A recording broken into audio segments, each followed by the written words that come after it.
Dios le bendiga otra vez aquí con ustedes, su siervo Rafael Marrero, siervo de Dios y del Señor Jesucristo. Allí trabajando, sirviendo en la obra en la primera iglesia bautista en Birmingham, Ohio, que pastora el doctor Marvin Osborne. Allí sirvo al Señor en aquello que me permite y me ayuda a hacer. Es una iglesia de habla inglesa, pero le invitamos a que nos visite si no tiene una iglesia que asiste, para que escuche palabra de Dios y para que reciba el amor de Dios desde la palabra de Dios. Continuamos con los devocionales de la experiencia que tuve al asistir al Día del Abuelo en la escuela que ahora está estudiando mi hijo, una escuela, como dije anteriormente, especializada en algunos grados para atender niños con necesidades especiales, y lamentablemente es una escuela de práctica católica.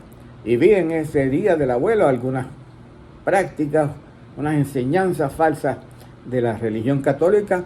No me disculpo con mis amigos católicos porque es la palabra de Dios la que vamos a hablar. Si hubiera de ofenderse, pueden ofenderse conmigo, pero lo que vamos a hablar es de la palabra de Dios. Y dice la palabra de Dios algo curioso. Escuché esta mañana algo que no había escuchado anteriormente, quizás porque yo nunca voy y existo a ningún servicio, ¿verdad?, de la religión o las prácticas católicas. Y escuché esta mañana que mencionaron a los padres de María. María, no mi esposa, yo no conozco a los padres. María, la que ellos llaman la Madre de Dios, pero que nosotros conocemos que fue la Madre de Jesús, porque lo que su vientre estuvo fue engendrado por el Espíritu Santo, y ella y José criaron a Jesús, el Hijo del Hombre, pero Jesús era a la vez el Hijo de Dios, y María no podía ser la Madre de Dios, sino la Madre sí de Jesús, Hijo del Hombre. Y oí que los padres de María se llamaban Joaquín y Ana, y los llamaron San Joaquín y Santa Ana. Y yo, ok, ¿y de dónde sale esta línea geológica?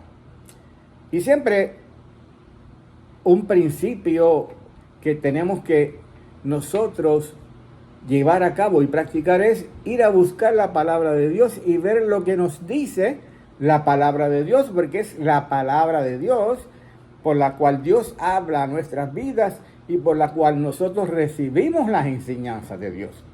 Recordando que la palabra de Dios, escrita así por hombres en diferentes tiempos, diferentes circunstancias, diferentes personalidades, todos escribieron siendo inspirados por el Espíritu Santo de Dios.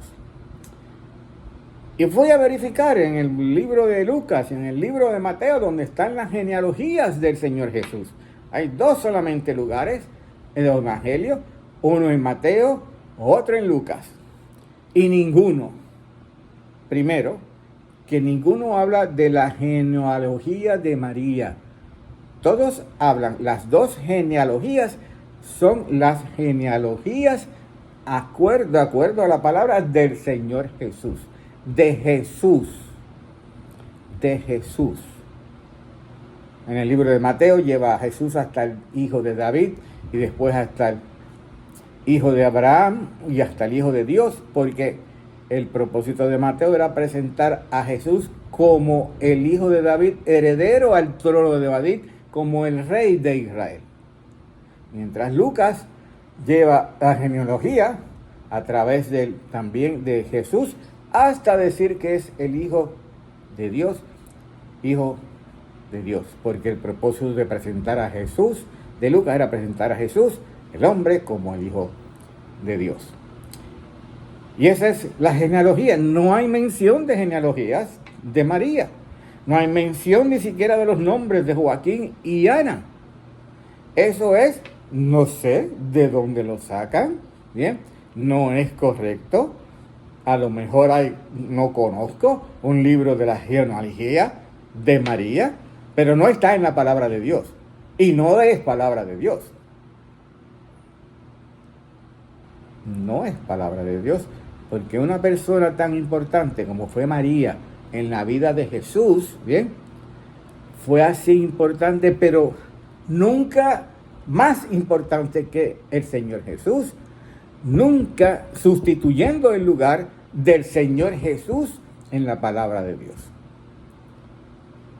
Y eso es algo que tenemos que nosotros siempre ejercer, hacer este tipo de ejercicio de lo que escuchamos, no importa dónde estemos, aún en una iglesia bautista como la que yo asisto y soy parte, ir a las Escrituras y comparar lo que dice las Escrituras con lo que me están enseñando en ese lugar, en esa iglesia. Y entonces saber qué es lo correcto y qué no es lo correcto. Y como hijos de Dios, tenemos la responsabilidad de conocer la palabra de Dios, de estudiar la palabra de Dios, para así rápidamente identificar el error y la falsa enseñanza. Y que nadie pueda engañarnos de esas otras falsas enseñanzas, para seguir esas otras falsas enseñanzas. Padre, gracias. De nuevo, Señor, te damos a ti toda la gloria y la honra y te pedimos que sea tu Espíritu Santo quien lleve estos devocionales y tu palabra, Señor, a los corazones de los que los están escuchando, Padre Santo. Lo importante no es discutir, Padre Santo, quiénes o quiénes no eran los padres biológicos de María, sino hablar del Señor Jesús como el Hijo de Dios, Hijo del hombre, Hijo de Dios. Y que fue Él el que murió por nosotros, el justo, por los injustos, solamente Él podía hacerlo, que fue Él el que pagó el precio por nuestros pecados, más nadie podía hacerlo, y que fue Él el que resucitó y está sentado a la diestra de Dios. Padre, gracias, y aquellos que están escuchando tu palabra, Padre Santo, que puedan recibirla, Señor amado, y Padre Santo, tú les des, Padre amado, fe para creer en ella y puedan recibir a Cristo como Señor y Salvador. Gracias, Padre, en nombre de Jesús que oramos. Amén.